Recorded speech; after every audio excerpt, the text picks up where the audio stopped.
السلام عليكم ورحمة الله وبركاته.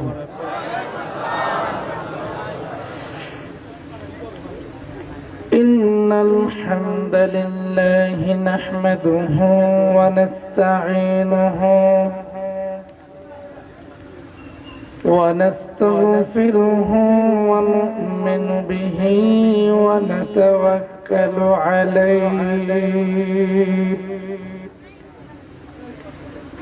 ونعوذ بالله من شرور أنفسنا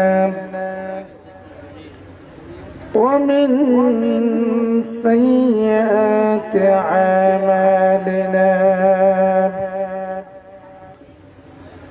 من يهده الله فلا مضل له ومن يضلله فلا هادي له. ونشهد أن لا إله إلا الله وحده لا شريك له. ونشهد أن سيدنا حبيبنا ومولانا محمد الذي أرسله بالحق بشيرا ونذيرا وداعيا إلى الله بإذنه وسراجا منيرا. فقد قال الله تعالى في كلامه المجيد وفي فرقانه الحميد. জবান ছেড়ে দিয়ে আমার সাথে একটু মেহেরবানি করে তেলাওয়াত করুন। আউযু বিল্লাহি মিনাশ শাইতানির রাজীম। বিসমিল্লাহির রাহমানির রাহিম। شهر رمضان الذي أنزل فيه القرآن.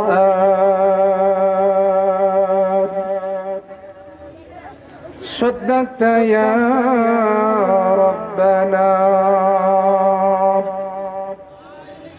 وعن أنس رضي الله تعالى عنه قال قال النبي صلى الله عليه وسلم خيركم من تعلم القرآن وعلمه. وقال تعالى في شان حبيبه ومحبوبه مخبرا وآمرا إن الله وملائكته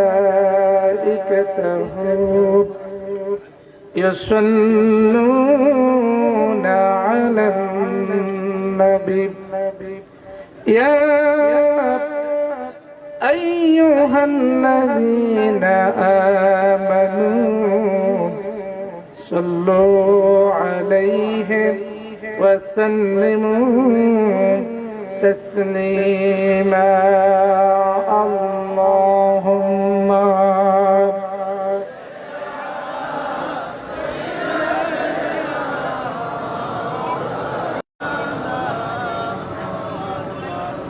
وعلى آل سيدنا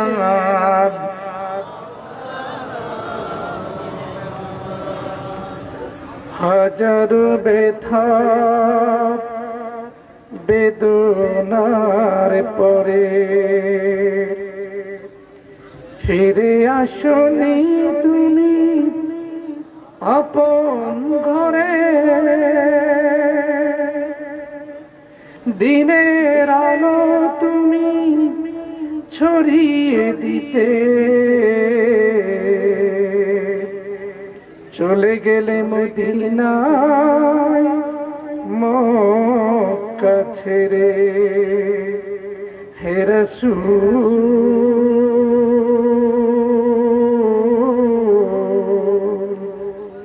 তোমাকে ভুলি আমি কেমন করে, হে রাসূল তোমাকে ভুলি আমি কেমন করে। আল্লাহুম্মা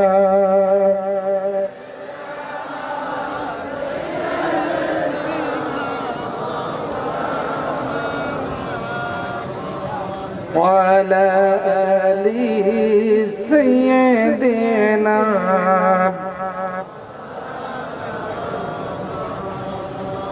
لا إله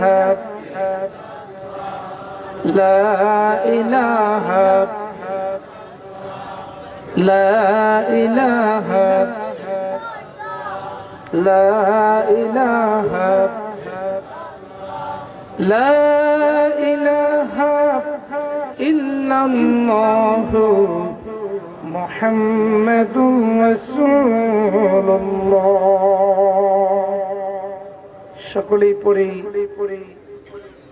সাল্লাল্লাহু আলাইহি ওয়াসাল্লাম। ঐতিহ্যবাহী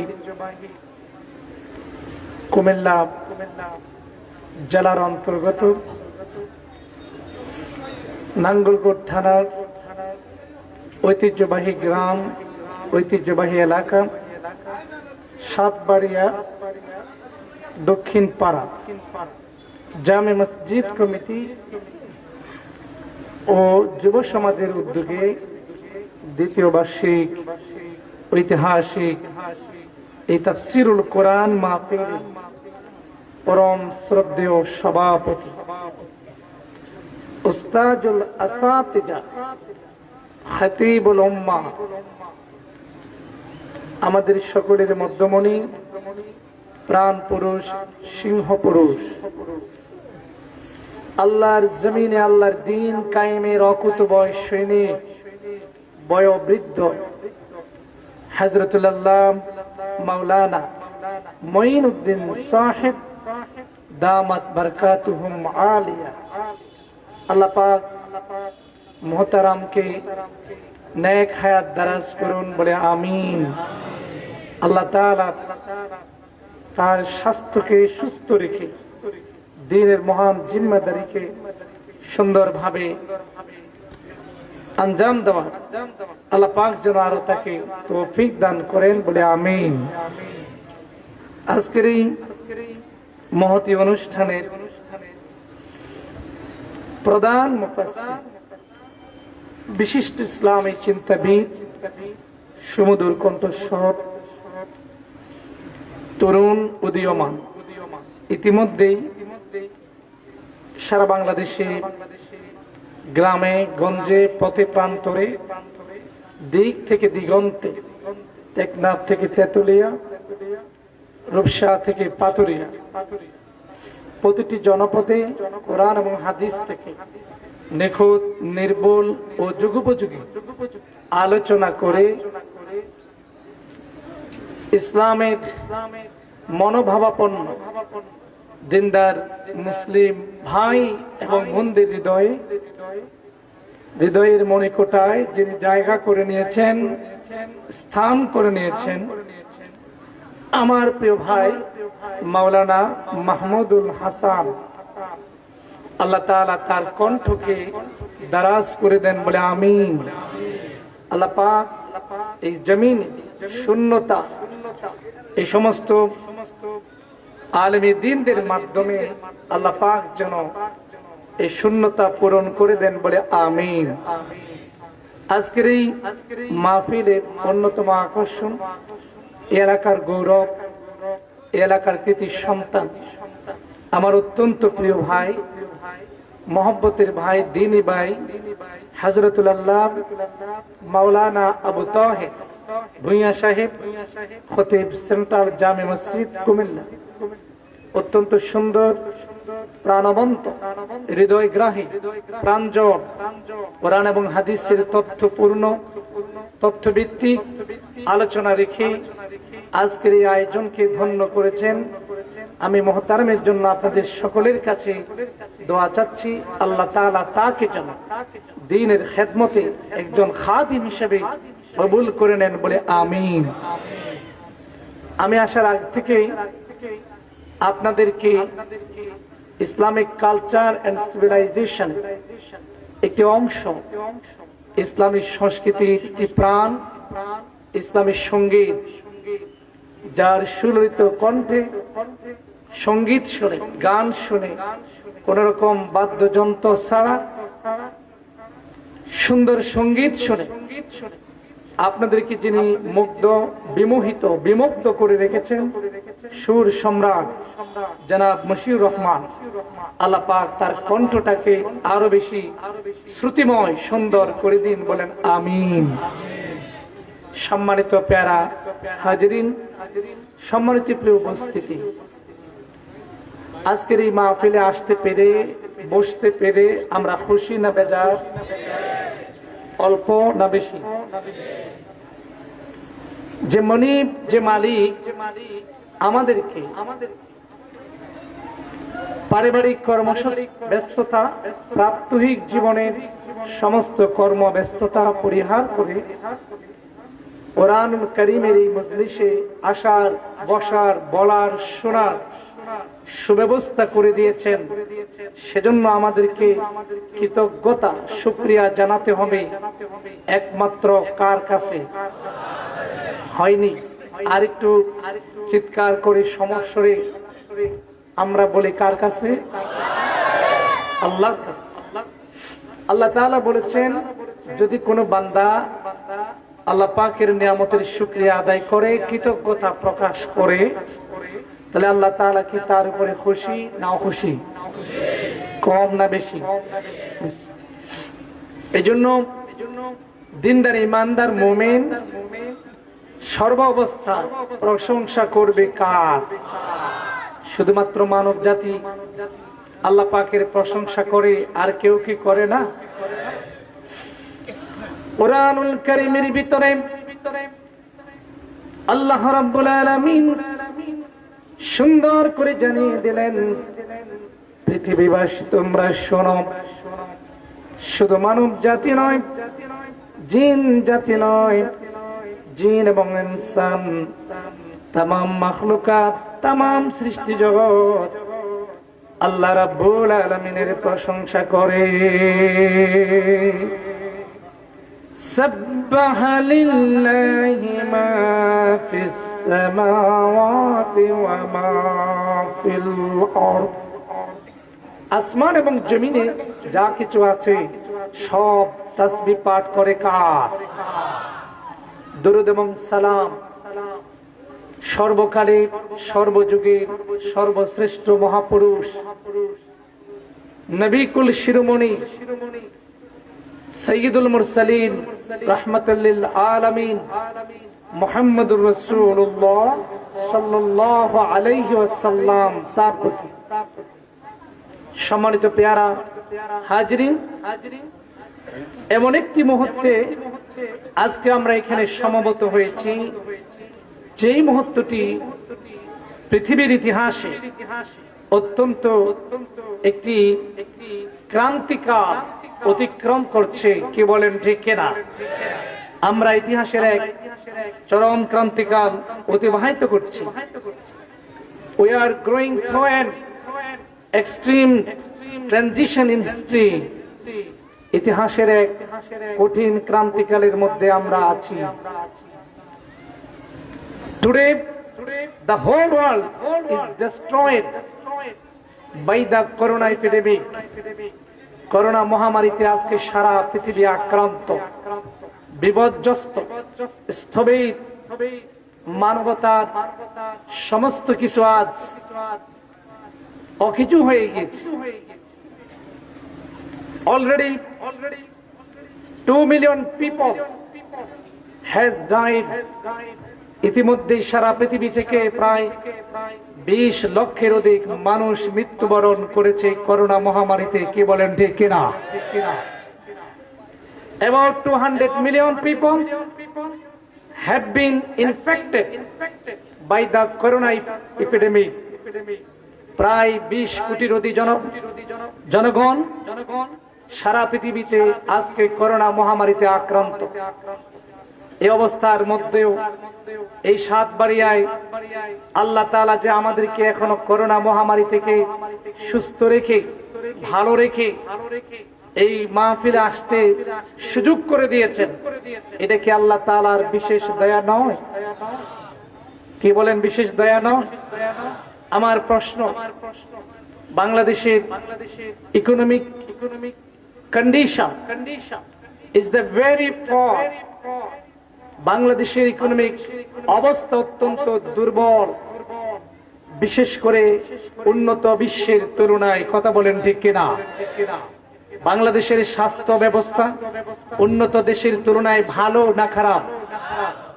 ভালো না খারাপ? প্যারা হাজরিন, অল্প সময়ের মধ্যে ইনশাআল্লাহ শেষ করে দেব।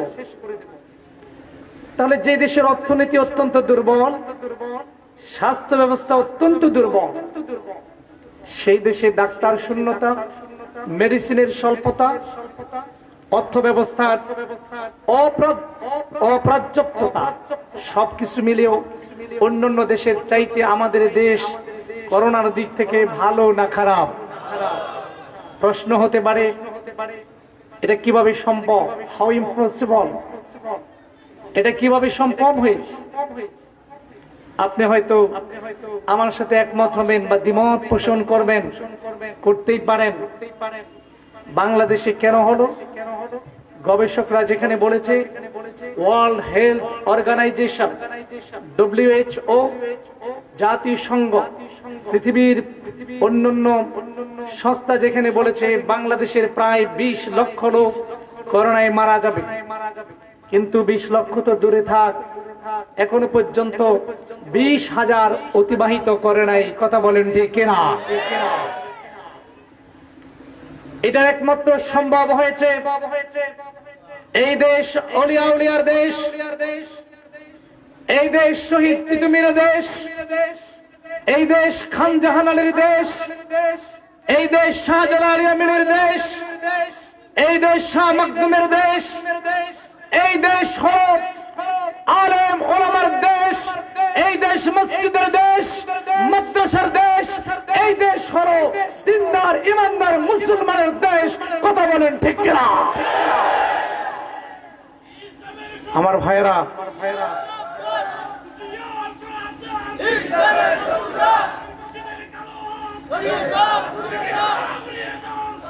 আমার ভাইয়েরা, আমরা উস্কানিমূলক স্লোগান দেব না, আমাদেরকে কথাগুলো শুনতে হবে মনোযোগ দিয়ে। যেই দেশে মানুষ যখন গভীর রজনীতে ঘুমে আচ্ছন্ন থাকে, ছোট্ট ছোট্ট শিশু 10-11 বছর বয়স গভীর রজনীতে ঘুম থেকে ওঠে, উজু করে কোরআনুল কারীম নিয়ে বসে যায়। কথা বলেন ঠিক কিনা? যেই দেশে দৈনিক 5 বার মসজিদের সেই মিনার থেকে আল্লাহু আকবার ধ্বনিতে আকাশ বাতাস প্রকম্পিত হয়ে ওঠে, জনপদে আল্লাহর শ্রেষ্ঠত্ব ঘোষণা হয়, সেই দেশে করোনা আসতে পারে না। কথা বলেন ঠিক কিনা? যেই দেশের মানুষ পকেটের টাকা খরচ করে, কষ্ট করে, পরিশ্রম করে কোরআনের বাগানে কোরআনের মাহফিলে আসে, সেই দেশে করোনা হতে পারে না। কথা বলেন ঠিক কিনা? কারণ কোরআন আছে যেখানে রহমত আছে। জোরে বলেন, কোরআন আছে যেখানে। এটা কি মোল্লার কথা না আল্লাহর কথা? জোরে বলেন, মোল্লার না আল্লাহ? অথচ অত্যন্ত দুঃখজনক সত্য, বাংলাদেশের 90% মুসলমানের দেশে আজকে কোরআনের মাহফিলে বাধা আছে না নাই? জোরে বলতে হবে, আছে না নাই? আমার ভাইয়েরা, কোরআন হলো জাতির জন্য মহা ঔষধ, মহা রহমত। আমি সরকারকে আজকের এই সুন্দর আয়োজন থেকে, মাহফিল থেকে জানিয়ে দিতে চাই, ইলেকট্রনিক্স এন্ড প্রিন্ট মিডিয়ার কল্যাণে এখনো পর্যন্ত বাংলাদেশের অনেক এলাকায় মাহফিল করতে দেওয়া হচ্ছে না। কথা বলেন ঠিক কিনা? নানান ধরনের হাইকোর্ট পর্যন্ত দেখায় মাহফিল করবে আল্লাহর জমিনে, আল্লাহর কথা চলবে না, কল চলবে কার কথা? এই জমিনের মালিক কে? জোরে বলেন, মালিক কে? অতএব এই জমিনে চলবে কার কথা? আমার ভাইরা, আল্লাহ পাকের কথা শুনতে আপনারা কি রাজি আছেন না নাই? কারা কারা রাজি আছে দোয়া হাত তুলে দেখা।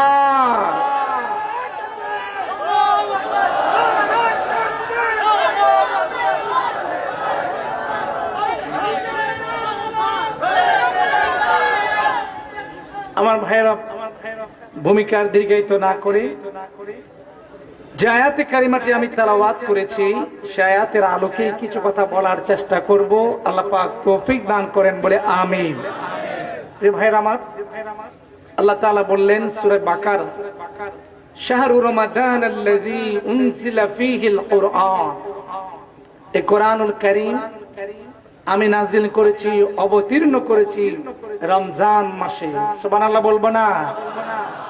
আজকের আলোচনা, সংক্ষিপ্ত আলোচনা হলো মানব জীবনে কোরআনুল কারীমের প্রয়োজনীয়তা। এই বিষয়ের উপরেই সংক্ষিপ্ত সময়ে আমি কথা বলবো। আল্লাহ পাক তৌফিক দান করেন বলে আমিন। প্রিয় ভাইরা আমার, জীবনে তিনটি জায়গায় আমরা ভুল করেছি। জোরে বলেন কয়টা? আরো জোরে বলেন কয়টা? নাম্বার 1, আল্লাহ তাআলা যে কোরআন আমাদের জন্য নাজিল করলেন সেই কোরআনকে আমরা শুধুমাত্র তেলাওয়াতের কিতাব বানিয়েছি। কথা বলেন ঠিক কিনা? 2 নম্বর হলো যে কিতাব আল্লাহ তাআলা জাতিকে সংশোধনের জন্য, পরিমার্জনের জন্য, জাতির কল্যাণের জন্য, জাহান্নাম থেকে টেনে হেসড়ে মানবতাকে জান্নাতের উপযোগী করে গড়ে তোলার জন্য আল্লাহ তাআলা সর্বশেষ গ্রন্থ, শ্রেষ্ঠ গ্রন্থ, আসমানি কিতাব নাজিল করলেন কোরআন। সেই কোরআনকে আমরা সংসদ থেকে বয়কট করেছি। কথা বলেন ঠিক কিনা? 3 নম্বর ভুল হলো বিশ্বনবীকে একজন ধর্মীয় লিডার হিসেবে আমরা গ্রহণ করেছি, বিশ্বনবীকে আমরা নেতা হিসেবে গ্রহণ করতে পারিনি। কথা বলেন ঠিক কিনা? তাহলে আমাদের জীবনে ভুল হলো কয়টা? আরো জোরে বলেন কয়টা? প্রশ্ন হলো, কোরআন কি শুধু তেলাওয়াতের জন্য এসেছে? আসতে বলবেন না। কোরআন কি তেলাওয়াতের জন্য এসেছে? কোরআন কেন এসেছে? কোরআনুল কারীমের মধ্যে এই প্রশ্নটির উত্তর আছে না নাই? আসতে বলবেন না, আছে না নাই? What is your purpose? Oh holy the Quran, what is your purpose? Oishi গ্রন্থ আল কোরআন এই পৃথিবীতে অবতীর্ণের পিছনে তোমার লক্ষ্য এবং উদ্দেশ্য কি? আল্লাহ রাব্বুল আলামিন বলেন কোরআনুল কারীমের 14 নম্বর সূরা 13 নম্বর পারা 2 নম্বর আয়াত 1 নম্বর লাইনের ভিতরে আল্লাহ রাব্বুল আলামিন বলেন লিতুখরিজান নাস মিনাল যুলুমাতি ইলান নূর। আমি পৃথিবীতে এসেছি অন্ধকারাচ্ছন্ন সমাজকে পরিবর্তন করে দিয়ে একটা আলোকময় সমাজ উপহার দেওয়ার জন্য। সুবহানাল্লাহ। আমার ভাইয়েরা, কোরআন আল্লাহর নবীর উপরে যখন নাজিল হয়নি ওই সমাজটা ছিল জাহিলি সমাজ। কথা বলেন ঠিক কিনা? ওই সমাজকে বলা হতো দ্য এজ অফ ইগনোরেন্স, বর্বরতার যুগ, অন্ধকারাচ্ছন্ন যুগ, জাহিলি যুগ। কোরআন যখন আসলো পৃথিবীতে অন্ধকার চলে গেল, পৃথিবীর মানুষেরা সোনার মানুষে পরিণত হয়ে গেল। কথা বলেন ঠিক কিনা? তাহলে কোরআন তেলাওয়াতের কিতাব নয়, কোরআন হলো এমন একটা কিতাব, এটাকে মেনে চলা জীবনের সব ক্ষেত্রে, ব্যক্তিগত, পারিবারিক, সামাজিক, সাংস্কৃতিক, রাজনৈতিক, অর্থনৈতিক সব অঙ্গনে কোরআনকে মেনে চলার জন্যই এই কোরআন আল্লাহ তাআলা পৃথিবীতে পাঠিয়েছেন। কথা বলেন ঠিক কিনা? আপনি প্রশ্ন করতে পারেন,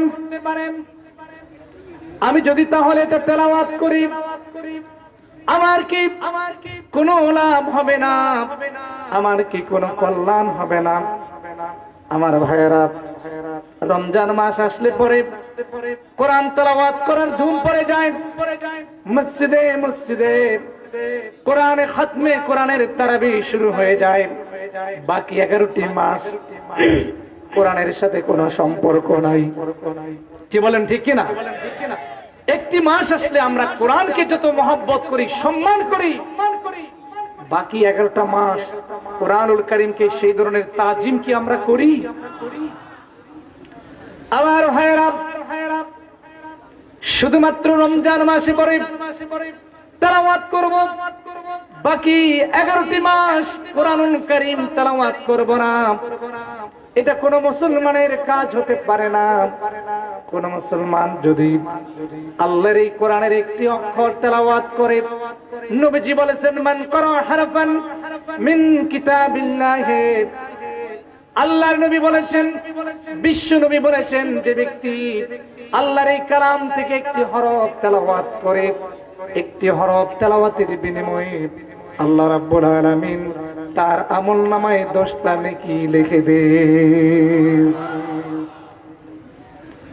শুধুমাত্র একটা হরফ তেলাওয়াত করলে যদি 10টা নেকি লেখা হয়, যে ব্যক্তি এই কোরআন মেনে চলবে, এই কোরআনকে সংসদ পর্যন্ত পৌঁছাবে, সেই ব্যক্তির সম্মান কতটুকু হবে নবীজি জানিয়ে দিলেন, ইন্নাল্লাহা ইয়ারফাউ বিহাযাল কিতাবি আকওয়ামা ওয়া ইয়াদউ বিহি আখিরিন। নবীজি বলেন, আমার উম্মতরা তোমরা শোনো, শুধুমাত্র তেলাওয়াত করলে যদি এতটুকু সওয়াব তোমরা পাও, এই কোরআনকে যদি ব্যক্তিগত জীবন, পারিবারিক জীবন, সামাজিক জীবন সকল অঙ্গনে প্রতিষ্ঠিত করতে পারো, তুমি যদি দুনিয়াতে জিরো হও, কোরআনের বদলতে আল্লাহ তোমাকে হিরো বানাই দেবে। এই কথা আমরা মানি না? মানি না? বিশ্বাস করি না? করি না? বিশ্বাস আছে তো না নাই? আমার ভাইয়েরা, এই কোরআনের সাথে যদি সম্পর্ক কায়েম হয়ে যায়, আপনি কেমন আল্লাহর নবী, বিশ্ব নবীকে আল্লাহ রাব্বুল আলামিন বলেন, ফাল্লাযীনা আমানু বিহি ওয়া আযযারুহু ওয়া নাশরুহু ওয়াত্তাবাউন নূরাল্লাযী উনজিলা মা'আহু উলাইকা হুমুল মুফলিহুন। জোরে বলি আল্লাহু আকবার।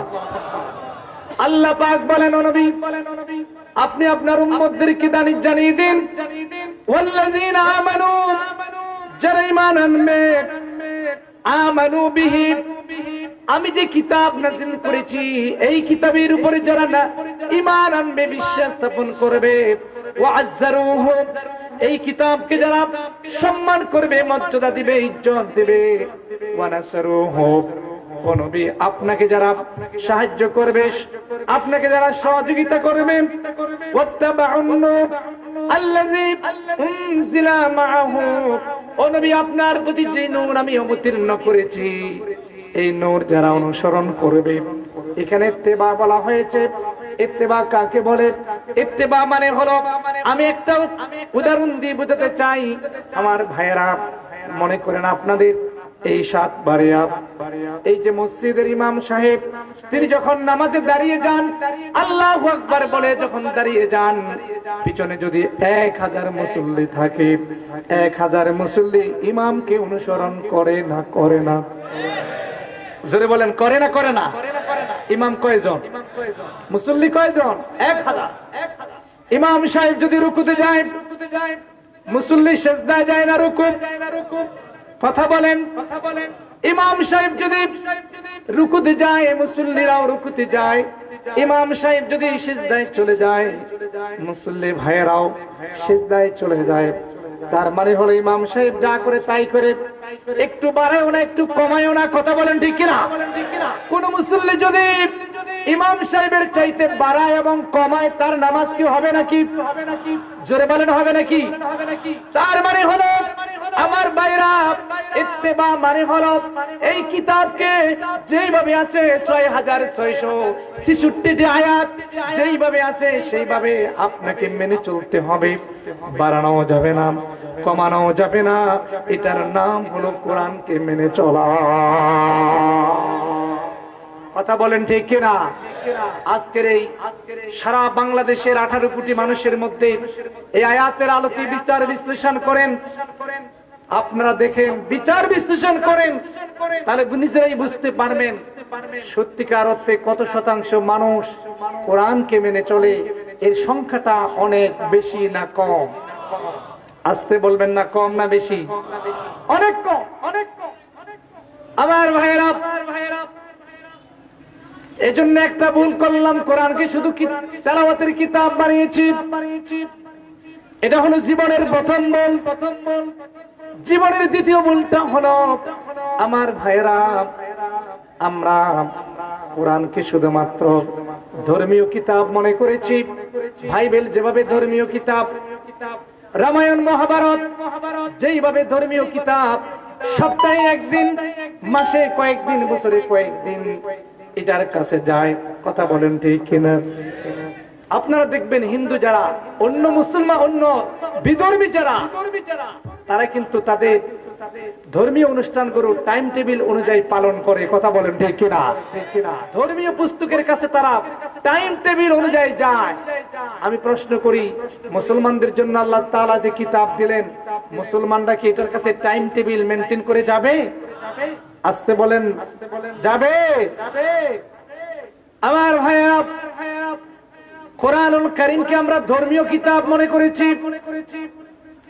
আমরা কোরআনকে যদি আসমানি গ্রন্থ মনে করতে পারতাম, তাহলে বিশ্বনবী ১৫০০ বছর আগে যেই কোরআনকে সংসদে বসিয়েছিলেন, আমরাও আজকে ১৫০০ বছর পরে এসে আল্লাহর এই কোরআনকে সংসদে বসাতাম। আমার ভাইয়েরা, 13টি বছর ধরে বিশ্বনবী মক্কায় দ্বীনের দাওয়াতি কাজ করলেন, মার খেলেন, রক্ত ঝরালেন। মক্কায় কিন্তু কোরআনুল কারীমকে সংসদে বসাতে পারেন নাই। কথা বলেন ঠিক কিনা? বিশ্বনবী যেই দিন মক্কা থেকে মদিনায় হিজরত করে গিয়েছিলেন, সেই দিন শুধুমাত্র তিনি নবী না, তিনি হলেন মদিনা নামক নতুন রাষ্ট্রের প্রেসিডেন্ট। কথা বলেন ঠিক কিনা? আজকে বাংলাদেশের জনগণ ধর্ম আর কোরআনকে আলাদাভাবে পৃথক করে নিয়েছে। কথা বলেন ঠিক কিনা? ধর্ম এক জায়গায় থাকবে, কোরআন আরেক জায়গায় থাকবে। ধর্মের সাথে কোরআনের কোন সম্পর্ক থাকবে না। এই শিক্ষা আজকে আমাদেরকে দেওয়া হচ্ছে। কথা বলেন ঠিক কিনা? আমার ভাইরা, খেয়াল করে দেখবেন, বিশ্ব নবীজি মদিনাতে যে রাষ্ট্র কায়েম করেছিলেন, সেই রাষ্ট্রের কনস্টিটিউশন ছিল, সংবিধান ছিল আল কোরআন। কথা বলেন ঠিক কিনা? এই জন্য মদিনায় কোন চুরি ছিল নাকি? কথা বলেন, চুরি ছিল, ডাকাতি ছিল, খুন ছিল, রাহাজানি ছিল, দর্শন ছিল। তার কারণ কি? তার একমাত্র কারণ হলো কোরআন ছিল ওই দেশের সংবিধান। কথা বলেন ঠিক কিনা? আজ যদি 1500 বছর পরে এসে পৃথিবীর কোন রাষ্ট্রে যদি কোরআনকে সংবিধান হিসেবে মেনে নিতে পারে, আল্লাহর কসম করে বলি, সেই দেশে দুর্নীতি থাকবে না, চুরি থাকবে না, টেন্ডারবাজি থাকবে না, সন্ত্রাসী থাকবে না, চাঁদাবাজি থাকবে না। কথা বলেন ঠিক কিনা?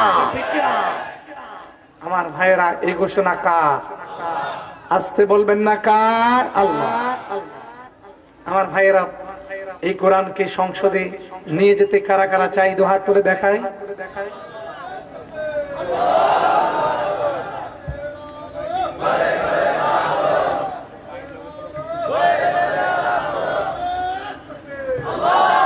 আমরা হাত নামাই।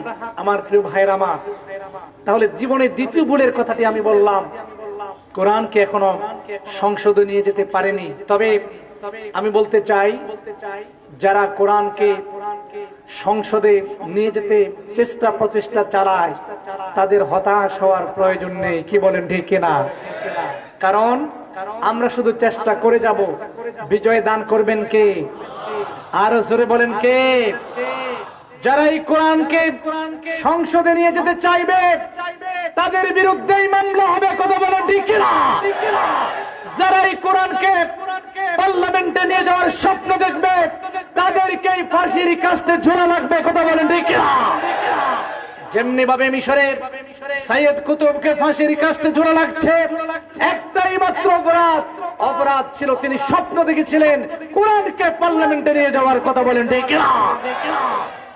আজও পৃথিবীর বিভিন্ন রাষ্ট্রে কোরআনকে যারা সংবিধান হিসেবে প্রতিষ্ঠিত করতে চায় তাদের উপরে নিপীড়ন নির্যাতন আসে, মনে করতে হবে এরাই জমিনের উপরে সত্যিকার ইসলামী দল। কথা বলেন ঠিক না? এরাই সত্যিকার ঈমানদার, এরাই সত্যিকার আল্লাহর প্রিয় বান্দা। কথা বলেন ঠিক না? কারণ আল্লাহ রাব্বুল আলামিন বলেন,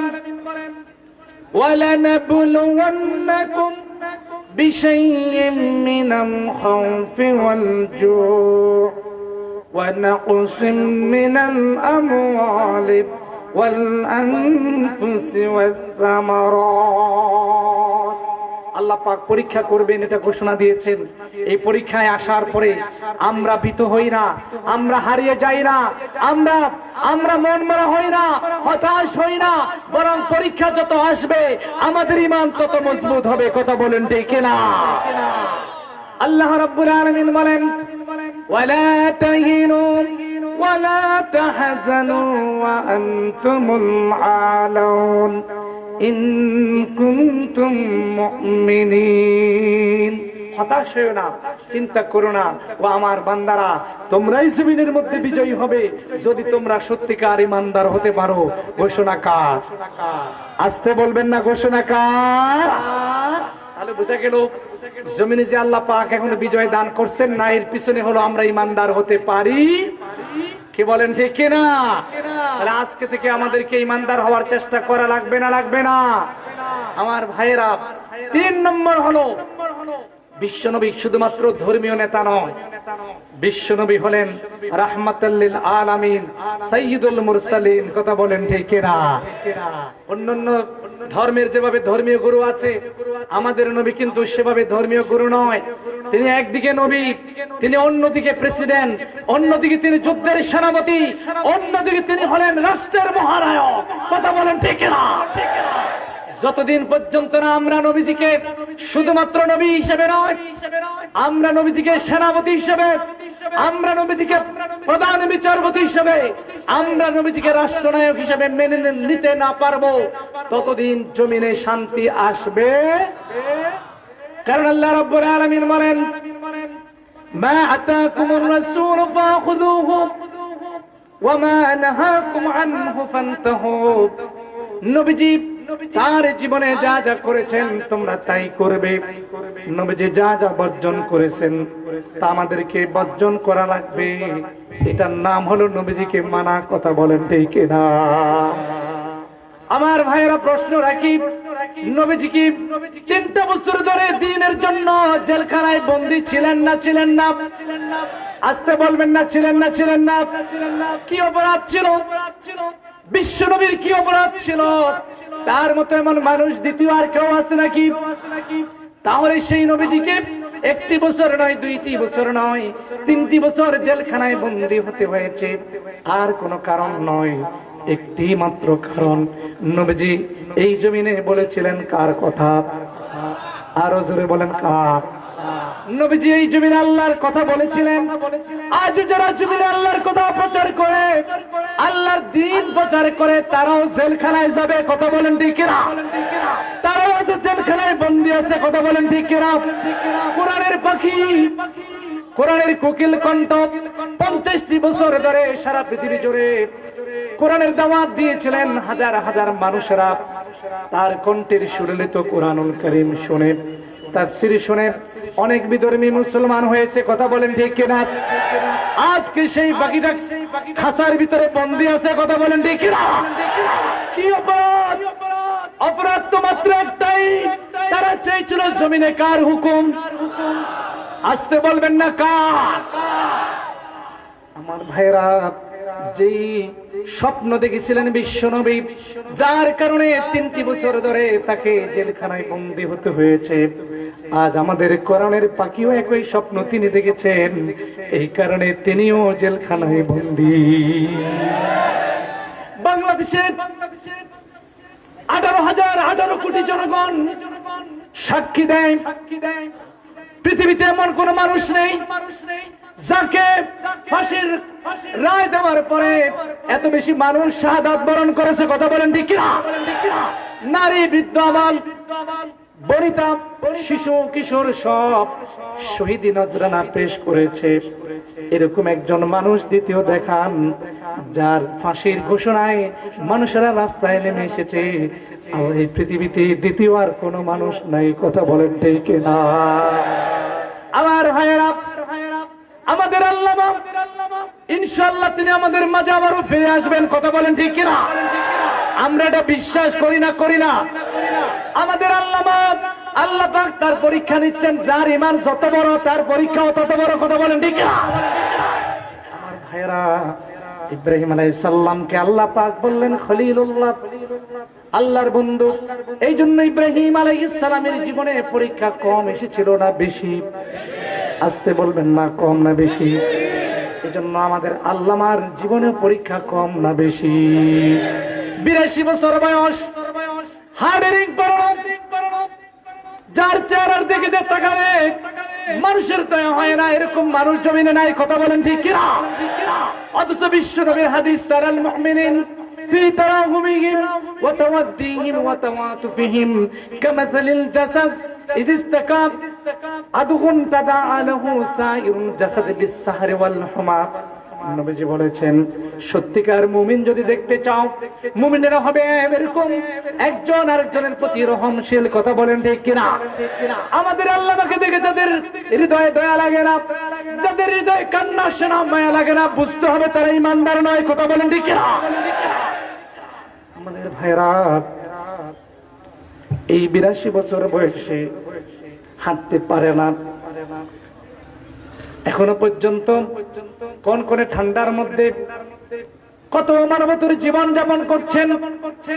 আমার বাপ স্বপ্ন দেখেন তিনি আবার এই জমিনের মধ্যে ফিরে আসার, কথা বলেন ঠিক কিনা? আমার ভাইরা, যে কোরআন থেকে কথা বলছি, এই কোরআন থেকে হক কথা বলার কারণে আজকে বন্দী করে রাখা হয়েছে, কথা বলেন ঠিক কিনা? আমরা ইনশাআল্লাহ আশা করব এই কোরআনের পাখির কণ্ঠে আবার আমরা কোরআন শুনবো, কথা বলেন ঠিক কিনা? এই জন্য বলেছিলাম, নবীজিকে শুধুমাত্র ধর্মীয় লিডার নয়, নবীজিকে মানতে হবে সেনাপতি হিসেবে, কথা বলেন ঠিক কিনা? নবীজি যুদ্ধ করেছেন না করেন নাই? যুদ্ধের ময়দানে লিড দিয়েছেন না দেন নাই? আজকে একদল মানুষ দিন কায়েমের স্বপ্ন দেখে, কিন্তু তারা অন্যায়ের কাছে মাথা নত করে নেয়, কথা বলেন ঠিক কিনা? আমার ভাইরা, মূর্তির বিরুদ্ধে কথা বলে তাদের মাঝখানে কথা স্টপ হয়ে যায়, কথা বলেন ঠিক কিনা? তাদেরকে আর খুঁজে পাওয়া যায় না। কিন্তু একদল জিন্দাদিল ইমানদার মুসলমান দুনিয়ায় আছে, যাদেরকে মেরে ফেললো, ফাঁসির কাস্টি নিল, এই জবান দিয়ে কথা উচ্চারিত হবে, কারণ তারা নিজের জান এবং মাল জান্নাতের বিনিময়ে কিনে নিয়েছে, কথা বলেন ঠিক কিনা? আল্লাহ পাক বলেন এদের সম্পর্কে, ইন্নাল্লাহা ইশতারা মিনাল মুমিনিনা আনফুসাহুম ওয়া আমওয়ালাহুম বিআন্না লাহুমুল জান্নাহ। জোরে বলুন আল্লাহু আকবার। আমরা কি মৃত্যুকে ভয় পাই? আসতে বলবেন না, আমরা কি মৃত্যুকে ভয় পাই? যেই দিন থেকে আমরা পৃথিবীতে এসেছি, যেই দিন আমরা কালেমা উচ্চারণ করেছি, সেই দিন আমরা মরার জন্য প্রস্তুতি নিয়ে আছি, কথা বলেন ঠিক কিনা? আমরা যখন ঘর থেকে বের হই, সকলের কাছ থেকে বিদায় নিয়ে আসি, কথা বলেন ঠিক কিনা? আমরা বিশ্বাস করি দ্বীনের পথে যারাই কথা বলবে তাদের জন্য বাধা আসবে। আপনারা জানেন এই মাসের 7 তারিখে লাকসামে আমার ভাই হাসিবুর রহমান যখন কোরআন থেকে আলোচনা করতেছিল তখনই বাধা এসেছে না আসে নাই? জোরে বলেন আসছে না আসে নাই? আমার ভাইরা, সেজন্য আজকের এই সাতবাড়িয়ার জনগণকে, এই এলাকার জনগণকে উদাত্ত আহ্বান জানাবো, আমরা কি কোরআনের পক্ষে থাকতে চাই না চাই না? আসতে বলেন না চাই না চাই না? কারা কারা কোরআনের পক্ষে থাকতে চাই দু হাত তুলে দেখো।